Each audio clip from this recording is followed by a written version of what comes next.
All right, Mr. Uhelski, go right Yes, ahead. Your Honor. right. Let's start with 3.7. I'm sorry, start with what? Rule 3.7. The lawyer as witness professional conduct rule. I wanted to point out about Castell and in connection with 3.7, just while it's at the front of mind. Castell was a case where Bruce Harvey tried to argue his own ineffective assistance. That's the conflict that we're cited to when we're talking about Castell. And when we're talking about Rule 3.7, you know, the lawyer as an advocate shouldn't be also a witness. It's true what Mr. Steele says about these rules having, you know, binding effect, but there's nothing that says that even if there was a 3.7 violation, which we dispute, of course, that the remedy is disqualification of the prosecutor. The remedy, as far as I remember looking it up just yesterday, was public reprimand if there was a 3.7 violation in the first place. But that's not for me. That's the collateral offense. Sure. The collateral consequence. The legal consequence for the trial would be for me to they've asked me to consider that she'd be disqualified. Sure, but I guess the larger point about Castell, going back, is the idea like of an attorney on a habeas to argue that their own performance at trial was ineffective. That's kind of an impossible conflict of interest. So I don't think we have anything resembling that here. And I want to go to the questions that Mr. Steele was getting into, and I'm not going to get too much back into the briefing because I know Your Honor has digested that. But starting with the comment about Mr. Adams's question about Buck or whatever that was. So it's a hearsay objection, and then it was followed up with, hey, there's not going to be a witness on the witness list. That's the attorney. You'd agree that she shouldn't have said that. At best, it's a speaking objection, and if the remedy for a speaking objection, Your Honor, is disqualification, guess how many defense attorneys we have left? You see what I'm saying? So at best, it's a speaking objection, and that's improper, but it's not the lawyer testifying. Again, the jury is presumed to follow the judge's instructions. The judge has, in this case, and will continue to advise the jury that what the lawyers say is not evidence. And in that connection, Your Honor, I want to point to one of the cases. I'm not going to belabor it, but Palmer v. State, and this is on page 4 of the state's brief. It's a Georgia Supreme Court case. It's 236 Georgia 507 at 507 and 508. There they approved of a jury instruction, and I will concede that it was a curative in that case, but it says that the instruction said that anything a prosecutor might say while asking questions on cross-examination was not evidence. So even if you think that was an improper speaking objection, which is not the first one we've seen, the remedy is not disqualification, which, as Your Honor is aware, is a radical remedy.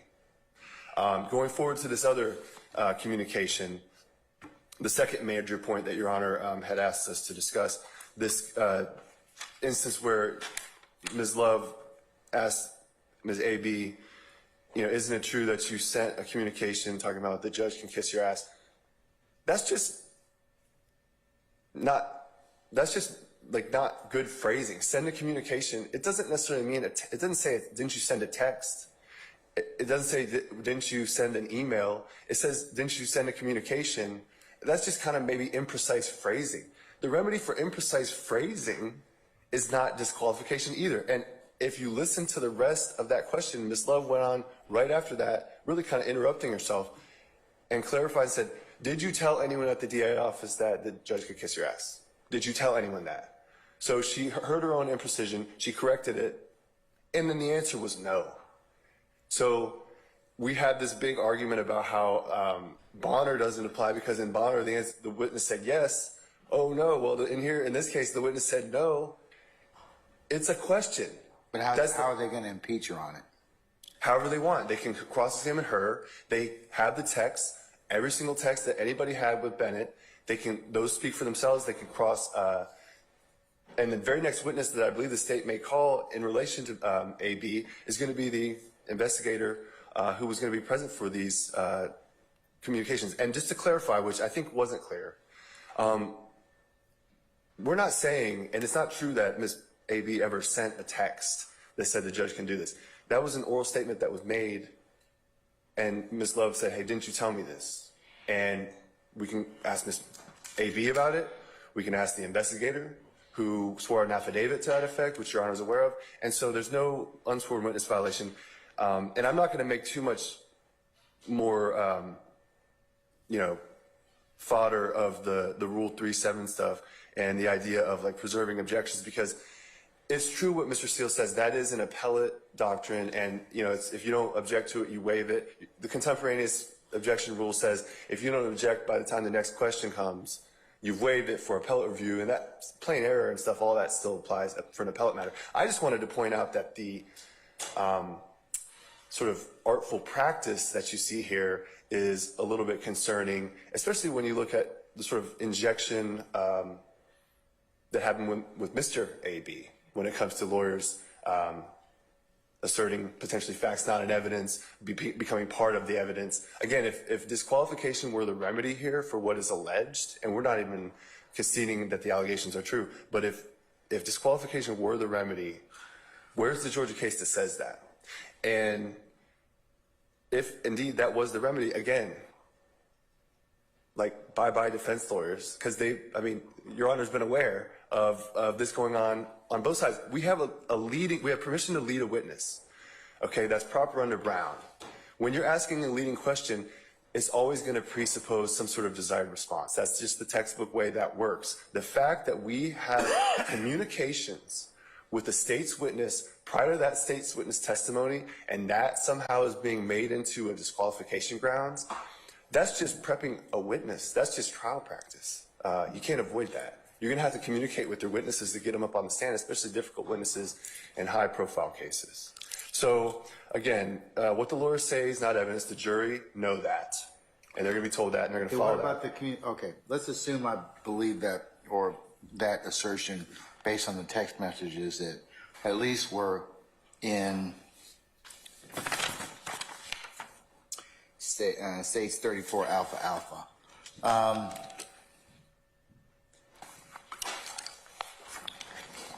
What about the communications with Ms. Love had with Ms. Bennett on the benches outside the courtroom that were not memorialized or witnessed by a third party? I don't believe that any such communications exist. Ms. Bennett said nobody was nearby. That's her answer, but that's not necessarily what reflects the truth. You don't believe that's a problem? I mean, how is the defense or anybody else going to test that? Then you are being asked to look at the credibility of lawyer versus witness, because you don't have a third party. Well, that's what Ms. Bennett says, that there's no third party. That doesn't mean we don't have a third party. Was there a third party present? I believe. During all of the conversation? As a matter of protocol for these conversations, I believe there's going to have to be an investigator or a victim witness advocate. I believe Lieutenant, I'm not going to speak to it. I wasn't there. But as a matter of protocol, you get in a lot of trouble if you don't do that. So if we have investigators present when we're dealing with our witnesses, and just because Ms. A.B. said no, there weren't people nearby, Okay, well, I'm just, look, they're asking me for a draconian, remedy, Sure. which is, Indeed. Hey, look, she being Ms. Love, purportedly had conversations with Ms. Bennett, and nobody else was present. That's what Ms. Bennett seems to have indicated. So are you telling me that, if need be, the defense can cross-examine or has the ability to call, if appropriate, the third parties that may have been present, victim advocate or the investigator? On information and belief, yes, I believe that will be possible. They were present the entire time? Yeah, of Ms. Love's conversation? Other than when she said, we're going to leave. I'm going to leave because you're making me angry. Other than the, kind of texts about this or that administrative detail, like, Happy New Year or whatever it is, these collateral matters, yeah, I believe there would have had to have been an investigator present for any of these. Had to have been, or there was?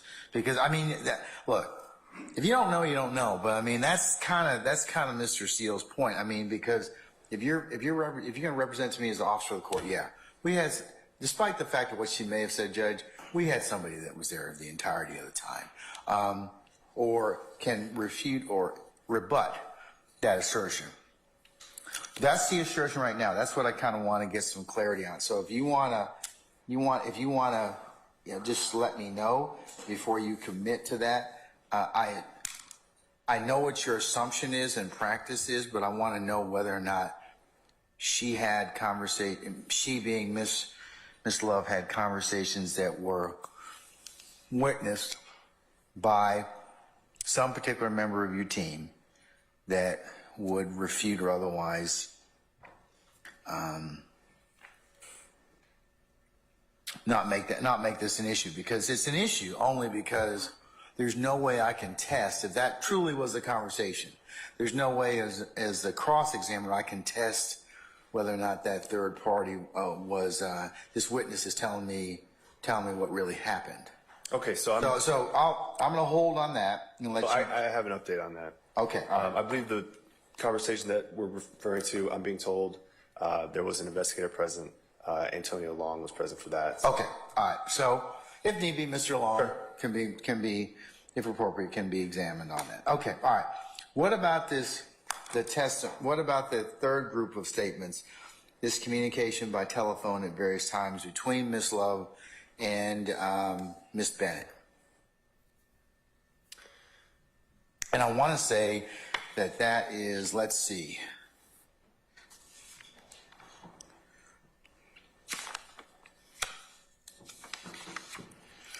And you all might be able to help me out with that. Which one of the state's exhibits, 33, 34, or 35, are the ones that there's the assertions of that Miss Love is having a conversation with Miss Bennett? Can one of y'all tell me?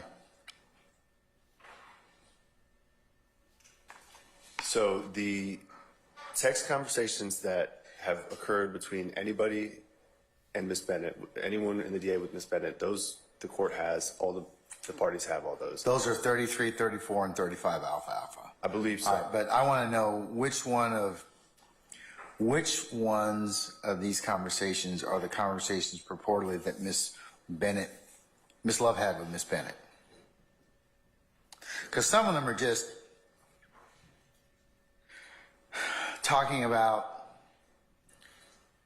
the son having and getting a job or helping the son get a job. Some of them are just pleasantries of the greetings of the season. Yeah. I mean, I'm not concerned about those. I'm more concerned about about anything that may have been said that maybe wasn't witnessed, that might be problematic. That's what I'm trying to look at this time. Well, I mean, from my understanding, the text messages largely occur between Lieutenant Hamilton and either Miss AB through her son's phone or her direct phone. Again, when you're talking about conversations about, coming to court, just pleasantries and stuff like that, I'm not aware of any conversation that happened that was of substance that wouldn't have been witnessed by an investigator or some other advocate per protocol. I mean, the universe of all the potential things that could have been said. I mean, I'm not really in a position to represent like what may or may not have happened over the phone, but there's not going to be anything substantial as far as any oral statements that wouldn't be covered by this investigative protocol. And again, these texts, they've been turned over. They speak for themselves. Miss AB can be cross-examined on any of this stuff, including the oral statements. I understand the court's concern. Kind of shifted to you, Mr. Uhelski, and your team in regards to, because Mr. Steele has said, okay, listen, that's why, maybe what I need to do is I need to let you all take a look at 33, 34, and 35 alpha and parse out for me, because as they were sent to all councils a couple days ago, some were conversations had with two of your investigators, one of them being Investigator Long, Chief Investigator Long. The other one was with, I want to say, Investigator Hamilton, and then the other one was reportedly with Miss Love. So there's 3 sets, I think, of text messages. that's kind of what I need you to kind of look at. I need you to look at this last set of communication at various times, who within those particular exhibits had text message conversations. The one I'm focusing upon at this point in time is of course Ms. Love. So let me just recess about 10 minutes and let you all kind of look at that. That's kind of what I want to address. I just want to make sure that I've gotten it correct. Okay. That's fine. Thank you. Okay. All right. So we're going to be in recess 10 minutes. All right.